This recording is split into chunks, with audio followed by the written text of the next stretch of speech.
Hello everyone. In this video, we will see a very important result related to the normal of the parabola. In the last video, I have already explained how to find out the equation of normal in three forms: point form, parametric form, and slope form. And also, we have seen the equation of normal for both parabola y square equal to 4ax and x square equal to 4ay. लेकिन parabola का shape कुछ इस प्रकार का होता है जिसके कारण से कुछ इंटरेस्टिंग रिजल्ट्स वहाँ पे निकलते हैं जो हमने बिगिनिंग से देखा है। जैसे फोकल कॉर्ड के एंड पॉइंट्स कैसे निकाल लेना है, अगर एक एंड मालूम है तो दूसरा एंड ऑटोमेटिकली निकल जाता है। फिर पैराबोला में खासियत भी है कि चार चार स्टैंडर्ड पैराबोला होते हैं, फिर शिफ्टेड पैराबोला भी हो जाते हैं। एंड अकॉर्डिंग टू दैट बहुत सारे रिजल्ट्स को याद रखने के लिए कुछ जुगाड़ टेक्नोलॉजी हमको लगानी पड़ती है। प्रोसेस को भी समझना पड़ता है, प्रोसेस को भी फॉलो करना पड़ता है, साथ में याद भी रखना पड़ेगा। कुछ टेक्निक्स, कुछ जुगाड़ टेक्नोलॉजी से चीज़ों को आसान बनाने की हम कोशिश करते हैं। तो यहाँ इस वीडियो में हम क्या देख रहे हैं कि देखिए, ये Y square equal to 4ax का पैराबोला इस प्रकार का होता है। ठीक है, अब क्या क्या खास बातें आ रही है ऑटोमेटिकली आप समझेंगे।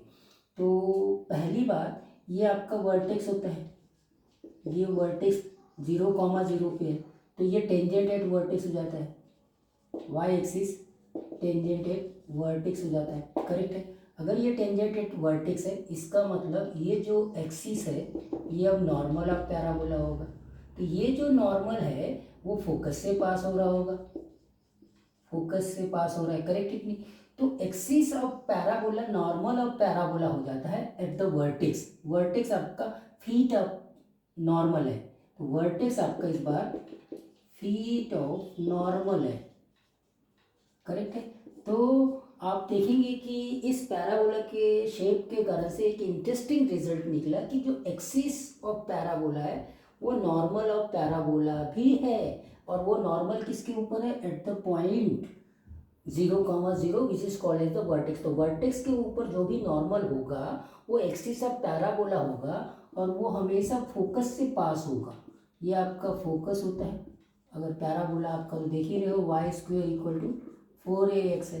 तो एक क्वेश्चन तो यही हो गया कि अगर कोई नॉर्मल फोकस से पास हो रहा है तो उसका फीट ऑफ नॉर्मल क्या होगा? तो सीधा स्ट्रेट फॉरवर्ड आप बोल सकते हैं वर्टेक्स, या वर्टेक्स के ऊपर अगर मेरे को पैराबोला का नॉर्मल निकालना है तो वो नॉर्मल होगा एक्सिस। तो नॉर्मल का इक्वेशन डायरेक्ट लिया जाएगा आपको, y equal to 0। Y equal to 0 is the equation of normal at the vertex of the parabola and definitely this normal passes through the focus।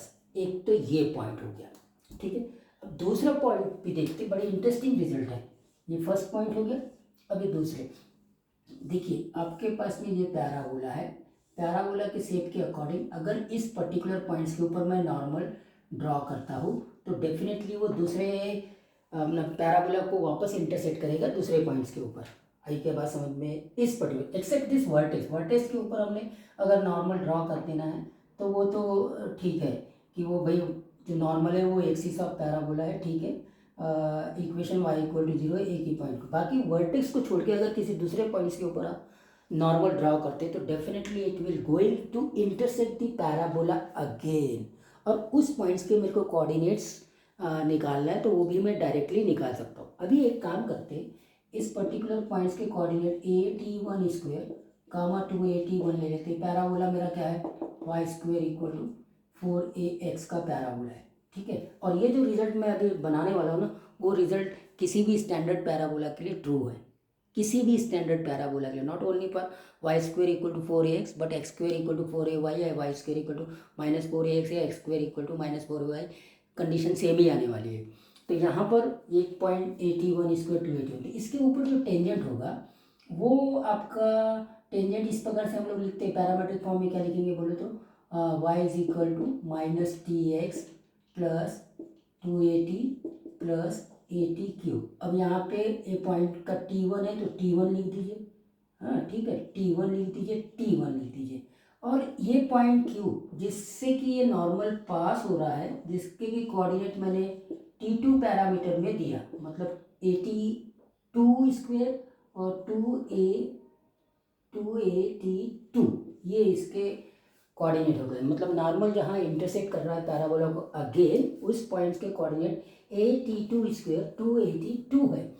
तो फिर ये इस पर्टिकुलर पॉइंट से पास हो रहा है, AT2² 2AT2 से पास हो रहा है, तो ये इसको सेटिस्फाइड करेगा। तो ये हो जाएगा 2AT2 equal to -T1 into T2 का square plus 2AT1 plus AT1 का क्यूब, ये होगा। एकदम सिंपल सी बात है भाई, ये अगर इससे पास हो रहा है तो इसको सेटिस्फाइड करेगा। तो अब आप क्या करो, ए सब में से कैंसल आउट करो, तो आपको बहुत सिंपल सा सिंप्लीफिकेशन दिखेगा। यहाँ बचेगा T2 और ये 2T1 इधर आ जाएगा तो -T1, और यहाँ पे आप अगर -T1 कॉमन लेते हो तो यहाँ बचेगा T2 का स्क्वायर और यहाँ बचेगा -T1 का स्क्वायर। करेक्ट है, तो ये फैक्टर यहाँ पे भी है, कैंसल आउट हो जाएगा। तो 2/-T1 इक्वल टू, यहाँ अब एक ही फैक्टर बचेगा T1 प्लस T2, क्योंकि T2 माइनस T1 और T2 minus T1 cancel out हो गया है। इस -T1 को मैंने इधर ला लिया, तो देखो यहाँ से मुझे T2 मिलता है। T2 क्या मिलता है, -2/T1 और -T1। ये रिजल्ट इंपॉर्टेंट है, आप इसको ऐसे याद रखिए या फिर ऐसे याद रखिए कि T2 equal to minus common ले लीजिए T1 प्लस 2/T1। तो कहने का मतलब ये है कि जो पॉइंट से ये नॉर्मल पास हो रहा है, जिस पॉइंट से ये नॉर्मल पास हो रहा है उसका जो पैरामीटर है वो इस पर्टिकुलर पॉइंट के पैरामीटर के टर्म्स में हम निकाल सकते हैं। मतलब ये जो T2 पैरामीटर है जो कि इस पॉइंट Q के लिए है और T1 पैरामीटर इस पॉइंट P के लिए है, तो T2 को मैं फाइंड आउट कर सकता हूँ -T1 प्लस 2/T1। तो कैसा होगा कि इसके ऊपर क्वेश्चंस बनते हैं, तो आप इस फार्मूले से डायरेक्टली उस सेकेंड पॉइंट्स को निकाल सकते हैं जहाँ से नॉर्मल पास हो रहा है। मतलब पहले तो नॉर्मल इस पर्टिकुलर पॉइंट से आप निकाल लीजिए और वो इंटरसेक्ट करेगा जिस पॉइंट्स के ऊपर, उसके कोऑर्डिनेट हम ऐसे डायरेक्टली निकाल सकते हैं इस कंडीशन से।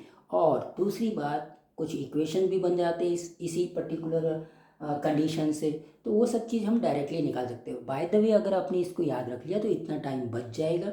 अगर बाय द वे आपने याद नहीं किया तो दूसरा तरीके ही बता दो। देखो इसके ऊपर आपने नॉर्मल लिख लिया, पैरामेट्रिक फॉर्म में लिख लिया, ये तो याद होना चाहिए। अगर ये याद है तो आपने इस नॉर्मल का स्लोप निकाल लिया।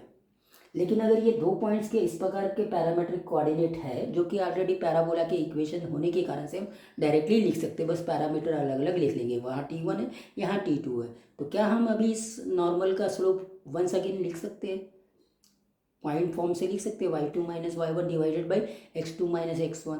तो ये नॉर्मल और ये नॉर्मल के इक्वेशन से जो नॉर्मल का स्लोप आया है और पॉइंट फॉर्म से जो नॉर्मल का स्लोप आया है, दोनों को इक्वेट कर देना तो आपको जो भी कंडीशन है वो ये मिल जाएगी। करेक्ट है क्या ये तरीका? इसके एक क्वेश्चन को देखता हूँ जो बहुत आसानी से आप बना सकते हैं, वो क्या है, और ये रहा वो क्वेश्चन। और इसके जैसे बहुत सारे क्वेश्चंस ऑलरेडी होते हैं, तो अब आप उन सब क्वेश्चंस को स्ट्रेट फॉरवर्ड निकाल सकते हैं। ये क्या है कि if the normal at AP² 2AP, देखो AP² 2AP दिया है तो y² इक्वल टू 4AX का पैराबोला है, ये पैराबोला है, और ये नॉर्मल इसके ऊपर, ये पॉइंट AP² 2AP, मतलब P इसका पैरामीटर है, तो ये दूसरे पॉइंट्स के ऊपर इंटरसेक्ट डेफिनेटली करेगा जिस हिसाब से पैराबोला है।